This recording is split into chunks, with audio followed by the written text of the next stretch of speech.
There was a moment in a 2003 episode of South Park where Lars Ulrich, the drummer of Metallica, sits by his pool looking sad because people downloading music for free means he might have to wait a few months before he can afford a gold-plated Shark Tank bar. That joke is 22 years old. It is still the most accurate thing anyone has ever said about the music industry's relationship with its own greed. South Park has been doing this since 1998, quietly, consistently, and with a precision that most actual music journalism never managed. Record labels, piracy wars, boy band factories, celebrity sacrifice, Autotune, ego. All of it across 27 years through foul-mouthed children in Colorado who somehow kept getting it right before anyone else did. Today, we are going through all of it. Every episode, every argument, every moment the show said something true while everyone was too busy laughing to notice. Welcome to East Park. Let us get into it. The record label as villain. Chef Aid. Season 2, Episode 14, 1998. Here's the thing about South Park and the music industry. The show did not wait until it was famous enough to punch up. It did not build to a grand statement after years of careful positioning. It came out swinging in Season 2, before most of America had even fully figured out what the show was, and it made one of the clearest arguments about how the music business actually works that anyone had put on television up to that point. No documentary, no expose, a cartoon about a school lunch cook who wrote a song 20 years ago and just wanted credit for it. That is where it starts. Not with piracy, not with Autotune, not with celebrity egos. It starts with a black man who wrote something, had it stolen, went to ask for his name on the label, and got sued for it. Season 2, Episode 14, October 7th, 1998. The episode is called Chef Aid. Cartman walks into school one morning singing a song he cannot get out of his head. The song is called Stinky Britches, and it is a new hit by Alanis Morissette. Chef hears Cartman singing it and stops dead. He wrote that song. He wrote it 20 years ago, back when he was still trying to make it in the music business before he gave it up and became a school lunch cook in a small Colorado town. Someone took his song, handed it to a famous pop star, and put no one's name on it but hers. Chef does the reasonable thing. He goes to the record company. He is not asking for money. He is not threatening a lawsuit. He walks into that office and says, essentially, that is mine. Please put my name on it. That is all he wants. Credit. Recognition. The record executive's name in the episode is never made particularly important, but the company he runs is called Capitalist Records, which is not subtle and is also not an accident. Parker and Stone named it that on purpose. The executive listens to Chef's claim, looks at him, and then hires the most famous lawyer in America to destroy him. The lawyer is Johnny Cochran. This is 1998, 3 years after the O.J. Simpson trial, and Cochran's name still carries enormous cultural weight. In the real world, Cochran's closing argument during that trial became famous for being confusing on purpose, for steering the jury away from the actual evidence by talking about things that had nothing to do with the case. South Park takes that idea and turns it into a bit called the Chewbacca defense. In court, Cochran stands up to argue on behalf of the record company. He does not address whether Chef wrote the song. He does not dispute the evidence. Instead, he holds up a picture of Chewbacca from Star Wars and starts talking about how Chewbacca is a Wookiee from the planet Kashyyyk, but he lives on the planet Endor. He says that does not make sense. He asks the jury why a Wookiee would live with Ewoks. He says that if that does not make sense, they must find in favor of the record company, and the jury, completely confused, does exactly that. Chef loses. He is ordered to pay $2 million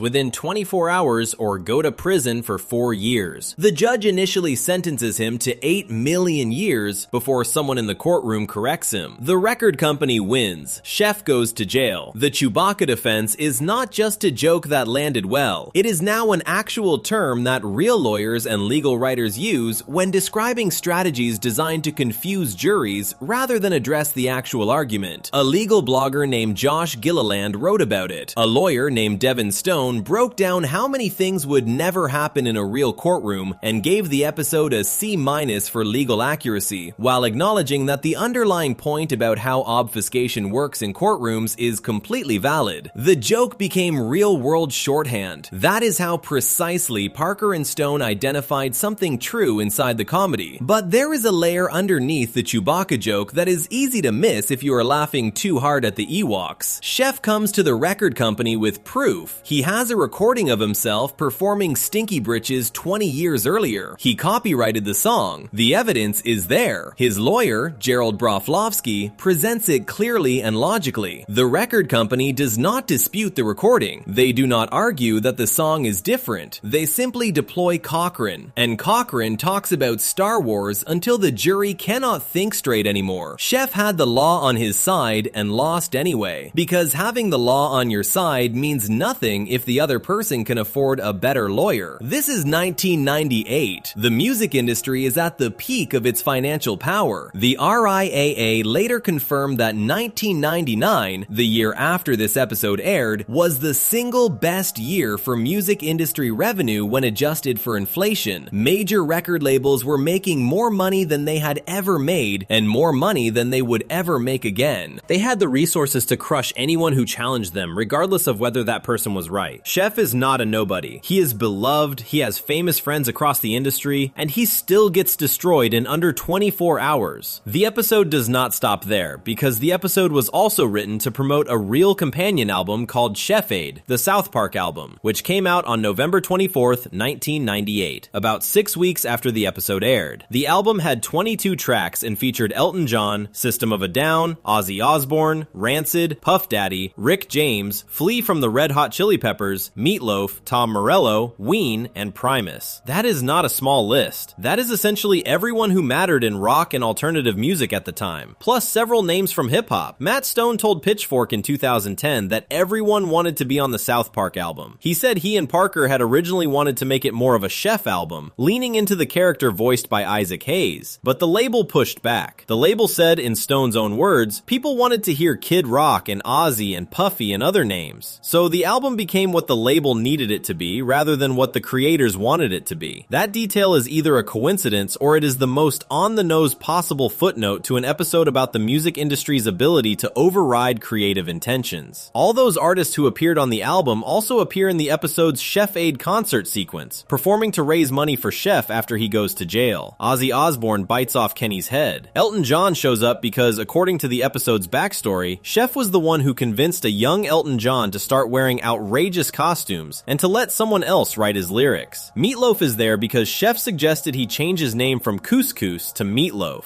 The episode builds an entire mythology in which Chef was the secret architect behind some of rock history's most iconic careers, and none of those careers ever credited him. That is not subtle either. Chef helped make these people famous. They love him. They show up when he needs them. But the moment the record company got involved, all of that friendship and history meant nothing, because the record company held the legal and financial power, and that power was more important than any personal loyalty or creative truth. The way the episode resolves matters too. Cochran, moved by the concert, agrees to represent Chef for free. He uses the Chewbacca defense again, this time for Chef, and wins. Chef is free. The record company is forced to acknowledge that he wrote the song, but the acknowledgement comes not because the system worked, not because truth and evidence prevailed, but because Chef happened to be able to afford the same lawyer the record company used, paid for by a benefit concert organized by his famous friends. He wins not through justice, but through access. The implication is that if Chef had not known Elton John, he would be in prison right now for telling the truth. Parker and Stone were 28 years old when they wrote this. The show was in its second season, and they were already describing, with a cartoon school cook and a Star Wars defense, the exact dynamic that would define countless real music industry legal battles in the years that followed. Artists without resources losing to labels with resources. Evidence being buried under procedure. The law functioning not as a system of fairness, but as a weapon available to whoever can afford to pick it up. A year after this episode aired, Napster launched, and the music industry suddenly found itself on the other end of that dynamic. For the first time, regular people had a tool that the labels could not simply buy away, and the labels' response, the lawsuits, the PR campaigns, the congressional testimonies, the famous faces crying about lost income became the next thing Parker and Stone had to say about music. Before we move on, if you're enjoying this analysis, please consider subscribing. It helps the channel tremendously, which is where Lars Ulrich and his gold-plated Shark Tank come in. Section 2, the Napster Wars and Lars Ulrich's gold-plated Shark Tank. Christian Rock Hard, Season 7, Episode 9, 2003. 5 years after Chef walked into a record company office and got destroyed for asking to have his name on a song he wrote, the world changed. Not slowly, not gradually. It changed in about 18 months. And the thing that changed it was a piece of software built by a 19-year-old college student named Sean Fanning that let anyone with an internet connection share music files with anyone else for free. Napster launched in June 1999. By early 2000, it had tens of millions of users. It was not the first way to get music without paying for it, but it was the first one that was easy enough for normal people to use without any technical knowledge. You opened it, you searched for a song, you clicked download. That was it. The music industry had spent decades building a system where the only way to get recorded music was to buy it from them. Napster dissolved that system in less than 2 years. The labels responded with lawsuits. Several artists responded with lawsuits. And the face of that artist response, the person who became the public symbol of musicians fighting back against free downloading, was Lars Ulrich, the drummer of Metallica. In 2000, Metallica sued Napster directly. Lars Ulrich testified before the United States Senate. He went on television. He gave interviews. He became, for a significant portion of the music-listening public, the human embodiment of a multimillionaire telling regular people they were criminals for listening to music. Whether his argument was legally correct was almost beside the point. The way he made it, the way the media covered it, the way he came across in those interviews turned him into a symbol. And symbols are exactly what South Park runs on. 3 years later, in October 2003, Season 7, Episode 9, Parker and Stone aired Christian Rock Hard. And they did something with Lars Ulrich that was so precise, it became one of the most quoted things in the show's entire run. The episode opens with Stan, Kyle, Kenny, and Cartman trying to form a band called Moop. They cannot agree on what kind of music to play. Cartman wants to do Christian rock. Kyle says that is a terrible idea. The argument gets bad enough that Cartman quits, makes a $10 bet with Kyle that his Christian rock band will go platinum before Moop does, and walks out. The remaining 3 boys, looking for inspiration, decide to download music. They search for Metallica, Stevie Wonder, and Judas Priest. The moment they hit download, the FBI kicks down the door. An FBI officer then takes the boys on a tour of the damage they have caused. This is where the episode becomes something special. The sequence is structured like the Ghost of Christmas Present scene from A Christmas Carol, which is referenced directly in the episode. The officer is showing the boys what their actions have cost real people, and what he shows them is this: Lars Ulrich sitting by his pool. The officer explains that this month, Lars was hoping to have a gold-plated Shark Tank bar installed right next to his pool, but because people are downloading his music for free, he is going to have to wait a few months before he can afford it. That is the joke. Not that Lars is struggling, not that Metallica is going broke. The joke is that the gap between what he has and what he wants is a gold-plated Shark Tank bar, and he might have to wait a few months to get it. The show then cuts to Britney Spears. She used to have a Gulfstream 4 private jet. Because of downloading, she has had to sell it and get a Gulfstream 3. The Gulfstream 3 does not have a remote control for its surround sound DVD system. Master P's son wants an island in French Polynesia for his birthday and might not get it. The comedy works because of what it is measuring. The anti-piracy argument, as it was being made publicly in 2000 and 2001 and 2002, was framed as a matter of basic fairness. Artists work hard. They create something. People should pay for it. That is a reasonable argument, but the public faces of that argument were not struggling musicians. They were some of the wealthiest entertainers in the world, and their testimony before Congress and in televised interviews focused on what they were losing in a way that made it very difficult to feel the urgency they seemed to feel. Lars Ulrich went to Washington, and the story that came back was of a rich man upset about money. South Park simply made that subtext visible. The boys, moved by this tour of suffering, decide that Moop will go on strike until fans stop downloading music illegally. And then something happens that is genuinely remarkable in terms of how precisely the show understood the moment it was living in. Every major musician joins the strike. Metallica shows up, Alanis Morissette shows up, Blink-182, Britney Spears, Ozzy Osbourne, Missy Elliott, Meatloaf, Rancid. They all stand outside holding signs, not playing music until the downloading stops. The news covers it as a strike-a-palooza. Lars Ulrich tells the cameras, and this is a direct line from the episode, that Metallica is behind the boys 1000%, and that they are going to sit there and protest until free downloading stops. Yeah. Meanwhile, Cartman has formed Faith Plus One, a Christian rock band with Butters and Token. His method for writing Christian rock songs is stated out loud in the episode. He takes regular love songs, crosses out words like baby and darling, and writes in Jesus. He explains this to Butters before they start. The first song he writes is a standard love song rewritten so that instead of expressing romantic longing toward another person, it expresses romantic longing toward Jesus. The lyrics are extremely specific and deliberately make the devotion sound physical and intimate in a way that makes adults uncomfortable while flying completely over the heads of the target audience. This works perfectly. Faith Plus One performs at something called Christ Fest, which the episode describes as the single largest gathering of Christians in the Midwest. Cartman looks at the crowd and calls them, to Butters and Token's faces, walking, praying wallets full of cash. He is not even pretending to believe in what he is selling. He understands that he is selling a product to a specific market. He has identified what that market wants, and he has manufactured it. Faith Plus One goes platinum. The comparison the episode sets up is deliberate and relentless. On one side, you have Moop, a band that actually cares about music, that is on strike for what it believes is an artistic principle, that refuses to play until the conditions are right. On the other side, you have Cartman, who has no artistic principle, who sees music as commerce from the very first frame, and who wins. Kyle eventually figures out that being so focused on protecting their music has meant they have not made any. He and Stan end the strike, announce that music is about art and not money, and walk away. The other famous musicians do not follow. Britney Spears says on camera that they are just in it for the money. That line lands differently depending on how you read the episode. It could be Parker and Stone being cynical about celebrity musicians in general, but the context is more specific than that. The musicians who were most publicly visible in the anti-piracy fight were the ones making the most money from the existing system. Their argument was framed as being about fairness and art. South Park is pointing out that the Strike-a-Palooza broke down the moment someone suggested it was actually about art rather than income, and only the boys who genuinely cared about music walked away. Cartman, predictably, does not walk away. He throws an enormous award ceremony to celebrate Faith Plus One's platinum album, specifically designed to humiliate Kyle for losing the bet. And then he finds out that the Christian music industry does not give out platinum records. They give out gold, frankincense, and myrrh records, the three gifts brought to Jesus in the Bible. On this technicality, Kyle refuses to pay the $10. Cartman's reaction is one of the most committed breakdowns in the show's run. He falls to the ground, he screams, he accuses God of being a dirty piece of something unprintable. He made millions of dollars. He will never collect $10. He has won everything and lost the only thing he actually cared about, which was the bet. There is a lot being said in that ending. Cartman approached music purely as a business and made a fortune. He is furious not about the money, which he has, but about the social victory over Kyle, which he does not. The joke is that his actual motivation was never commercial at all. It was personal. The $10 mattered. The millions did not. Parker and Stone seem to be suggesting that what looks like pure mercenary behavior often has something much messier underneath it. Cartman did not just want to win the market, he wanted to win the argument with a specific person. Now, here's the part of this story that does not get said often enough. In the Season 7 DVD commentary, Parker and Stone explained why they made the episode. They said explicitly that they believed piracy of South Park content during the show's early years had helped turn it into an international phenomenon. The show had spread far beyond Comedy Central's reach because people were copying and sharing it. That spread built the audience that eventually justified the deals that made Parker and Stone very wealthy. They were, in their own assessment, the beneficiaries of the exact behavior that Lars Ulrich was testifying against in Washington. So when you watch Lars sitting by his pool, looking sadly at the space where his gold-plated Shark Tank bar would go, you are watching two men who personally believed that free sharing of their content had been good for them, making a joke about a musician who personally believed the opposite. That is not neutrality. That is a position disguised as comedy, which is exactly how South Park has always operated. The real Metallica had actually worked with South Park before this. In 1999, James Hetfield recorded a song called Little Boy You Are Going to Hell for the South Park movie, South Park, Bigger, Longer, and Uncut. They were not enemies, but no one is safe from Parker and Stone. And what Lars had done in public, the testimony, the lawsuits, the way he had personally become the face of rich musicians crying about money, made him the perfect symbol. The episode does not hate Metallica. It hates the argument Metallica made in public, and it uses Lars as the specific named face of that argument because Lars was the one who put himself there. Lars Ulrich also appears later in the episode, called 201 in season 14, as one of the many celebrities suing South Park. He shows up in a crowd of famous people who are taking the show to court. He is still angry about the earlier episode. The show finds this funny, so does most of the audience. What Christian Rockhard established was the clearest version of the position Parker and Stone would hold across the next 2 decades of music-related episodes. Artists who frame their financial self-interest as a moral crusade will be mocked. Artists who are honest about what they want will be treated with something closer to respect, even if what they want is vulgar. Cartman is honest. He says he knows enough to exploit the Christian market, and he does not pretend otherwise. The musicians in the Strike-a-Palooza are not honest. They dress up a revenue dispute as an act of artistic solidarity and then stay on strike even after the boys who actually care about art have walked away. The episode aired in 2003. The music industry's decline, measured in album sales and label commercial revenue had already begun. It would get much worse over the next decade. The gold-plated Shark Tank bar became, for a certain generation of music listeners, the default image that came to mind whenever a wealthy artist complained about streaming or downloading. South Park did not cause that attitude, but it may have done more to solidify it than any other single piece of media. Before we move on, if you're enjoying this analysis, please consider subscribing. It helps the channel tremendously. What comes next is not about money or piracy or record contracts. It is about something more personal. It is about ego, specifically the kind of ego that cannot process being laughed at, and how South Park identified exactly that vulnerability in one of the most famous musicians in the world and built an episode around it so precisely that the musician then spent 15 years proving the episode right. Section 3, The Ego Economy, Fish Sticks, Season 13, Episode 5, 2009, and Kanye West. There is a joke in this episode that every single person understands except the one person the joke is about. That is the whole engine. That is the entire point. And the reason it works as well as it does, the reason it became one of the most talked about episodes in the show's history, is that the person who did not get the joke then spent the next 15 years proving in public that he still did not get it. Season 13, Episode 5, April 8th, 2009. The episode is called Fish Sticks. But before getting into what happens in the episode, it is worth understanding exactly how it came to exist, because the origin story is almost as funny as the episode itself. Parker and Stone were on a writer's retreat in Seattle. Bill Hader, who worked as a writing consultant on South Park starting around season 12, was there with them. They visited a place called the Ballard Locks, where you can watch salmon jumping upstream. Standing there watching the fish, Matt Stone started joking about what it would look like if one of the salmon was dressed like Evel Knievel, the famous motorcycle daredevil, and just launched itself over everything. They all started laughing. From there, someone made the leap to fish having big ones. Then someone said fish sticks, meaning the frozen food. Then someone said no, fish dicks. Then the pun clicked into place. Fish sticks sounds like fish dicks, which means if you like putting fish sticks in your mouth, that would make you a person who puts fish dicks in their mouth, which would make you a gay fish. Stone said they immediately searched the internet to see if anyone had ever made that joke before. Nobody had. Trey Parker said he could not believe that. He said it was the dumbest joke and someone had to have made it, but they had not. From a salmon watching a fish jump at a visitor's attraction in Seattle, they had somehow landed on a completely original pun that had never existed before. Then they asked the next question. Who would not get this joke? Who, if you told them this joke and everyone around them laughed, would not understand why? The answer they landed on was Kanye West. This needs some context. By April 2009, Kanye West was one of the most famous musicians on the planet. He had released 5 albums, all of them commercially successful and critically praised. He had also become famous for a specific public personality that was, to put it gently, not built around self-deprecation. He had described himself repeatedly as a genius. He had compared himself favorably to some of the most important artists and thinkers in human history. He had interrupted award ceremonies. He had given speeches at award shows that were about how he should have won awards he did not win. He was not, by anyone's account, a person who would laugh easily at a joke at his own expense. Parker and Stone said in interviews that they built the episode around the prediction that Kanye would not find it funny and would respond badly. They expected him to be upset. They wrote the episode with that reaction already baked in as part of the joke. The episode is not just making fun of Kanye. The episode is making fun of the specific way Kanye would react to being made fun of, before he had reacted to anything, and then releasing it and waiting to see if they were right. They were right. Here is what happens in the episode. Jimmy Vollmer, who is one of the boys in South Park and has a stutter, is working on his stand-up comedy routine. Cartman comes over to his house looking for food. Jimmy has fish sticks in the freezer. As they are talking, Jimmy puts together the joke. Do you like fish sticks? Yes. Do you like putting fish sticks in your mouth? Yes. What are you, a gay fish? The joke spreads immediately. Within the episode's timeline, it goes from South Park Elementary to television within what appears to be hours. Every late-night talk show host is doing it. Jay Leno does it on his show. Conan does it. David Letterman. Ellen DeGeneres. The joke is everywhere because everyone gets it. It is a simple pun. You either see it or you do not. Kanye West does not see it. He hears people calling him a gay fish and he takes it literally. He believes people are genuinely claiming he is both a homosexual and a fish. He holds a press conference. He visits a doctor to get confirmation that he does not have gills. He has a whiteboard in the episode with the words fish sticks plus me equals gay fish. And he keeps writing connections between the words trying to figure out what the link is. Analyzing whether breaded has something to do with genius. Whether swimming connects to rappers somehow. He is doing the work work of someone trying to solve a hard math problem, and the problem is a pun that a 10-year-old could solve instantly. The episode also runs a parallel story involving Cartman. While Kanye is spiraling, Cartman is gradually convincing himself that he was the one who came up with the fish sticks joke. In reality, it was entirely Jimmy's idea, but every time Cartman remembers the moment the joke was created, his memory has shifted slightly more in his favor. By the end of the episode, his memory of events involves him essentially inventing everything, while Jimmy sat nearby doing almost nothing. Kyle explains to Cartman what is actually happening. He says that Cartman's ego is so big, so damaged, that it rewrites his memory to protect itself. He says that Cartman actually believes what he is saying, that his brain has done the work of lying to him so thoroughly that the lie feels like truth. This is the structural move that makes Fish Sticks more than just a celebrity roast. The episode is running two ego stories at the same time. Kanye's ego cannot process being laughed at. Cartman's ego cannot process not being credited. Both of them arrive at completely wrong conclusions about reality because their sense of themselves is too large to allow the truth in. Kanye concludes he must actually be a gay fish. Cartman concludes he must actually have invented the joke. Neither of them can see what is directly in front of them because their egos have built walls around their perception. Kyle's speech to Cartman at the end of the episode is direct. He tells Cartman that people like him go through incredible mental gymnastics to convince themselves they are great when they are actually just a bad person. He uses the word douchebag. He is not being cruel for the sake of it. He is describing a specific psychological pattern that the episode has spent 22 minutes illustrating. Then Cartman immediately applies this logic to Jimmy. He tells Jimmy that what Kyle was describing is actually happening to Jimmy, not to him. Jimmy, momentarily confused, believes him. Cartman walks away with full credit for a joke he did not write, his ego completely intact and newly reinforced. Meanwhile, Kanye, having been unable to crack the joke through analysis, has an epiphany. He realizes, he thinks, what people have been trying to tell him. He drives to the Santa Monica Pier, puts on a wetsuit, and dives into the ocean to live as a gay fish. The episode ends with a full music video of him swimming through the ocean, kissing and spending time with various fish, fully at peace with his new identity. The song playing is called Gay Fish, and it is a parody of Kanye's actual song Heartless from his 2008 album 808s and Heartbreak. Trey Parker sang it himself using Autotune, and he said in interviews that he had to deliberately sing off-key to get the Autotune effect to work the way he wanted it to. He said you had to be a bad singer for that thing to sound the way it does. The day after the episode aired, the full 2.5-minute version of Gay Fish was made available on the South Park Studios website. They also released t-shirts. One shirt said, "Do you like fish sticks?" The other had the text from Kanye's whiteboard in the episode. Fish sticks plus me equals gay fish. Kanye's initial public response was more measured than Parker and Stone expected. He wrote on his blog the morning after the episode aired that South Park had murdered him last night and it was pretty funny. He wrote that he had a long road ahead of him to make people believe he was not actually a huge you-know-what, but that he was up for the challenge. He said he was sure the writers at South Park were really nice people in real life. The post was written in capital letters, which is worth noting because it makes it slightly harder to tell the tone, but the words themselves are more gracious than most people predicted. Then things got more complicated. In 2010, Kanye released My Beautiful Dark Twisted Fantasy, widely considered one of the best albums of his career. On a song called Gorgeous, he included the line, "We make them say oh because the world's so pimpish. Choke a South Park writer with a fish dick." He also referenced the episode on a song called Made in America from Watch the Throne in 2011, a collaboration with Jay-Z. The line goes, "South Park had them all laughing." In a leaked demo version of a song called Life of the Party from his 2021 album Donda, he included lines referencing South Park and the fish sticks joke, and saying that the whole team could perform a specific physical act on a specific part of his anatomy. Each of these references, spread across 11 years and multiple albums, is Kanye returning to the joke. Returning to it, not laughing at it, using it as evidence of something being done to him. The fish sticks joke, which the episode literally structured around the prediction that Kanye would not understand it and would react badly, kept producing new reactions from Kanye that confirmed the original prediction. The episode is about a man whose ego will not let him process being laughed at. The man then spent over a decade being unable to process being laughed at, in public, on some of the most widely heard albums of his generation. Bill Hader, who helped write the episode, told this story at the 2014 New Yorker Festival, and it was recorded and has been clipped and reshared many times since. He explained that the whole concept came from asking who would not have a sense of humor about themselves. He said the van driver they hired during that Seattle trip was, in his words, just so bummed, because Hader, Stone, and Parker spent the entire ride back making the fish sticks joke to each other over and over and could not stop laughing. The driver did not understand why it was funny. Haters said they thought that was hilarious because the joke is so simple that not getting it says something specific about the person who does not get it. Carlos Mencia is also in this episode, which is worth pausing on. Mencia at the time hosted a show on Comedy Central called Mind of Mencia. He had been publicly accused by other comedians, most notably Joe Rogan, in a confrontation that was filmed and put on the internet, of stealing jokes from other people. In the episode, Mencia goes on the Conan O'Brien show and takes credit for the fish sticks joke. Kanye then kidnaps him and has his people beat him with baseball bats trying to get him to explain the joke. Mencia, tied to a chair and being hit, confesses that he stole the joke because he is not actually funny, that he takes other people's material and delivers it with a Mexican accent, and that he just cannot help it. Kanye then hits him hard enough that the show cuts away. Mind of Mencia was canceled by Comedy Central around the same time this episode aired, which the show did not cause, but which the timing made feel connected. The episode has been re-aired and reshared consistently since 2009, and it tends to get rediscovered each time Kanye does something publicly that fits the pattern the show described. The 2009 MTV Video Music Awards, where Kanye interrupted Taylor Swift's acceptance speech to say that Beyoncé had one of the best videos of all time, happened about 5 months after the episode aired. The episode was re-aired. Each subsequent public moment that matched the profile of the character in the show sent a new audience back to that episode, and each new audience found that the episode had been waiting for them. There is one more thing. The episode has an alternate ending that was cut from the broadcast version but is mentioned in production notes. In the alternate version, the US Coast Guard recovers Kanye's body from the ocean, waterlogged, having drowned. The implication is that his underwater adventures were something he imagined as he died. The show chose not to air this ending. The one they did air is stranger and more generous. Kanye gets to be happy as a gay fish. He is at peace. He has found his identity. The episode gives him that, even after spending 22 minutes taking him apart. Whether that generosity landed is a question the next 15 years of Kanye's career answered pretty clearly. What Fish Sticks is ultimately about is the relationship between ego and perception. Specifically, the way a large enough ego does not just distort how you see yourself, but distorts how you see everything around you, including jokes that any other person would get in under 3 seconds. That is a music industry story as much as it is a Kanye story, because the music industry runs on ego. It rewards ego. It builds infrastructure around ego. And when that ego becomes large enough, the person inside it loses the ability to see clearly, which is when they become most vulnerable to being satirized by two guys from Colorado who were watching salmon jump in Seattle and could not stop laughing about fish dicks. Before we move on, if you're enjoying this analysis, please consider subscribing. It helps the channel tremendously. Autotune is in this episode too, used to make Trey Parker sound like a completely different person. That detail becomes a lot more interesting when you look at what the show did with Autotune 5 years later, and what it reveals about who South Park thinks is actually making the music we listen to. Section 4. Autotune as Identity Crisis, The Sissy, and Gluten-Free Ebola, Season 18, 2014. Before getting to Mickey Mouse and the Jonas Brothers, there is a section that belongs here, between the Kanye ego story and the Britney sacrifice story, because it connects both of them in a way that only becomes visible when you look at it from the right angle. This section is about Autotune. It is about what happens when the tools used to make music become so powerful that the music stops needing to come from the person whose name is on it. And it is told through Randy Marsh, a middle-aged geologist from Colorado who accidentally becomes one of the most popular pop stars in the world by singing in a women's bathroom. Season 18, 2 episodes. The setup happens in episode 2 called Gluten-Free Ebola, which aired on October 1st, 2014. The full reveal happens in episode 3 called The Sissy, which aired on October 8th, 2014, 1 week later. Here is how it starts. The boys have done something that made the entire town of South Park furious with them, and they are trying to win the town back by throwing a party. Randy agrees to perform at the party as Lorde, the New Zealand pop singer who at that point in 2014 was enormously popular, particularly with teenagers. Randy shows up in a wig and a dress and performs. The kids are excited, the parents are confused. Randy pulls it off well enough that the party works. The show does not explain why Randy is doing this. It plays the moment as a joke and moves on. That is the setup. Then the next episode opens and the reveal comes. Randy is not pretending to be Lorde for fun. Randy is Lorde. Not in the sense that he is impersonating her. In the world of South Park, the musician known as Lorde does not exist separately from Randy Marsh. Randy is Lorde. The teenage girl from New Zealand, marketed to the world as a groundbreaking young pop voice, is actually a 45-year-old geologist who works for the United States Geological Survey in Colorado. Randy explains to Stan how this happened. He started using the women's bathroom at his workplace because the men's bathroom was always a mess. He found the women's bathroom peaceful, comfortable. While sitting in there, he started singing to himself. He noticed the acoustics were good. He started recording himself on a tablet. Then he discovered that by running his voice through music production software on the tablet, with a particular focus on the pitch-changing tool called Autotune, he could make himself sound completely different. He could make himself sound like a young woman. He could make himself sound like Lord. He shows Stan the process in the episode. He sits at his computer. He sings into a microphone in his normal Randy voice. The software processes it in real time. What comes out is the Lord sound. Stan watches his father demonstrate this, and his face goes through several emotions in quick succession, none of them comfortable. The production team on South Park built a fictional version of the music production software interface for this scene. They modeled it on the look of real programs like GarageBand, Pro Tools, and Logic Pro. Inside this fictional version, they included a detailed recreation of the Atari's Autotune plugin, which is the most widely used pitch-correcting tool in the music industry. In the real world, the actual Atari's Autotune software was at version 7 when this episode aired. The South Park version labels it Autotuner version 10, which is a joke about how far ahead of reality the technology in the show has gotten. The attention to detail in this sequence is not accidental. Parker and Stone wanted the audience to recognize exactly what they were looking at. The fictional Lord's biggest song in the episode is called Push, with the subtitle Feel Good on a Wednesday. Randy writes it in the episode during a montage where he sits alone in the bathroom finding the words. The song plays over scenes of people around South Park nodding along to it, feeling something genuine from it, connecting to it emotionally. Sharon, Randy's wife, hears it and is moved. She tells Randy, not knowing he wrote it, that Lord is special because she is different from other pop artists. She says Lord tells the truth. She says every kid who listens to Lord hears something real. Push was written by Trey Parker. It was performed in the episode by Sia, the Australian singer and songwriter who was herself enormously famous by 2014. Sia confirmed her involvement in an interview with the music publication NME in February 2015. She also said she assumed the real Lord would find it funny. The real Lord's response to the episode was warm. She posted about it on social media. She wrote that she did not actually watch South Park, but that from what she could tell, Sia was involved, and someone's mother said something really nice about her, and she considered that a win. She later recorded herself doing her own version of Randy's signature line from the episode, which in the show is delivered in Randy's normal voice and goes, "I am Lord, ya ya ya." Lord doing her own version of a Randy Marsh line about being her is possibly the strangest real-world response to a South Park episode in the show's history, and it is also one of the most gracious. There is a reporter in the episode named Brandon Carlisle who works for Spin magazine. He has figured out that something is not right about Lord. He shows up in South Park to investigate. He gets close to the truth. By the end of the episode, he has the full story and is about to publish it. Then he hears Push. He listens to the whole song. He deletes the story. The music is good enough that it does not matter who made it. That is the argument the show is making, and it is more complicated than it first appears. On one surface level, the joke is obvious. Autotune is fake. The person singing is not who you think. The authentic young female voice that millions of fans are connecting to is actually a middle-aged man with a tablet and a women's bathroom. Haha, but the episode does not leave it there, because the music in the episode is treated as genuinely good. Sharon is not stupid for being moved by it. The reporter is not weak for deleting his story. The song connects to people because it connects to people, and the episode does not undercut that by revealing the person behind it. Randy is weird, and Randy is doing something strange, and Randy is absolutely not a teenage girl from New Zealand. And Push is still a good song. Both things are true at the same time. What Autotune actually does in real music production is close the gap between what a performer sounds like and what the record label or the producer or the market needs them to sound like. It is a tool for making imperfect things sound perfect, or for making one kind of voice sound like a different kind of voice. It has been used on almost every major pop record made in the last 25 years to some degree, sometimes transparently as a deliberate effect, sometimes invisibly to correct small errors. The music industry's relationship with Autotune is complicated because it allows for things that sound authentic to be significantly shaped by tools the listener cannot see. Randy Marsh is the extreme version of this. He is not a pop star who uses Autotune to polish a real performance. He is a person who would produce no music at all without the tool. The tool is not enhancing Randy. The tool is creating Lorde from scratch. Randy is the raw material. Autotune is the actual artist. South Park is asking, in the gentlest possible way through the most absurd possible story, at what point does the tool doing the work mean the person is not the artist anymore? And it answers the question by refusing to answer it. The reporter hears the song and decides it does not matter. Sharon hears the song and feels something true. Whether Randy made the music or the software made the music, push exists and it reaches people. This is a more generous argument than the show usually makes about the music industry. Most of South Park's music episodes are about how the industry uses and exploits and distorts. This one is something slightly different. It is about how art can exist in unexpected places, made by unexpected people through unexpected means, and still be real art when it lands. The fact that the real Lorde found this funny rather than offensive is its own piece of evidence. The show took a real artist, replaced her with a fictional middle-aged man, and had another real artist perform the fictional music the fictional middle-aged man wrote, and the real artist being replaced responded by doing a comedy impression of the fictional middle-aged man who replaced her. That chain of events is either the most South Park thing that has ever happened in real life, or a genuinely interesting moment in the history of music and satire briefly becoming the same thing. One small detail that is easy to miss. When Randy reveals to Stan that he is Lorde, one of the things that has been hanging in the background is a poster of Lorde on his daughter Shelly's bedroom wall. Shelly is a fan. Randy sees this poster and is moved by it. His daughter loves his music without knowing it is his. The person he performs as, the identity he has built with a tablet in a bathroom, has reached his own child in a way that Randy the dad probably never has. That is either a joke, or it is something much sadder than the episode is willing to say out loud. Probably both. What the Lorde storyline does that the rest of this list does not do is locate the music industry's strangest quality not in its greed or its legal machinery or its handling of celebrity, but in its relationship with identity. Who a musician is, or is supposed to be, is a product as much as the music itself. The packaging of a person, the image, the age, the nationality, the gender, the story of how they got here, all of it is constructed and sold alongside the songs. Randy Marsh stumbled into this by accident. He did not mean to become Lorde. He meant to use the bathroom in peace and sing a little, but the machine accepted what he made and turned it into a product and sold it, and the product worked, and now he is Lorde whether he planned to be or not. Before we move on, if you're enjoying this analysis, please consider subscribing. It helps the channel tremendously. What comes next is less ambiguous about who the machine serves. It is about a famous mouse and 3 brothers and a set of rings that were never about purity and always about money, and the one person with enough power to say that out loud was a cartoon Mickey Mouse screaming backstage about making him some money. Section 5. The Machine That Eats Women. Britney's New Look. Season 12, Episode 2, 2008. Most South Park episodes want you to laugh. This one wants you to feel sick about the fact that you are laughing, and then it wants you to feel sick about yourself for the years before you watched it when you were laughing at the same thing for free in real life. Season 12, Episode 2, March 19th, 2008. The episode is called Britney's New Look. To understand what the episode is doing, you have to understand what was happening with Britney Spears in 2007 and early 2008. She had been one of the most famous pop stars in the world since the late 1990s. By 2007, she was going through what most people described at the time as a public meltdown. She shaved her head at a hair salon in February 2007. She went to rehabilitation facilities multiple times. She lost custody of her children. She was photographed constantly, every single day, by enormous groups of paparazzi who followed her everywhere she went. Every photograph, every stumble, every bad day was sold to tabloids and entertainment news programs and websites for large amounts of money. The worse things got for her, the more valuable she became as a subject. The 2007 MTV Video Music Awards happened in September of that year. She performed. The performance did not go well. She forgot choreography, she seemed lost on stage, and the crowd responded badly. Entertainment coverage of the performance was almost uniformly cruel. She was mocked for her weight, for her expression, for what she was wearing, for the performance itself. She was a person visibly struggling in front of millions of people, and the overwhelming cultural response was to point and laugh. South Park watched all of this and made an episode about it 5 months after that VMA's performance. The episode begins with Randy forcing the boys to watch a presidential debate between Barack Obama and Hillary Clinton, which is being interrupted every few minutes by breaking news alerts about Britney Spears. She has been photographed urinating on a ladybug while camping near South Park. The photographer was paid $100,000 for the image. Randy and the boys immediately lose interest in the presidential debate entirely. Stan, Kyle, Cartman, and Buddy Butters decide they want to photograph Britney themselves and get money for it. Butters is dressed in a squirrel costume so that Britney might defecate on him, which they have calculated would be worth a lot. They get past security at the hotel where she is staying by telling the guard they are her children. She believes them. She lets them in. And then, in the room, alone with what she thinks are her kids, she tells them she has had enough. She puts a gun to her head and pulls the trigger. She survives. Most of her head is gone from the nose up, but her brainstem is intact. She can walk. She can make sounds.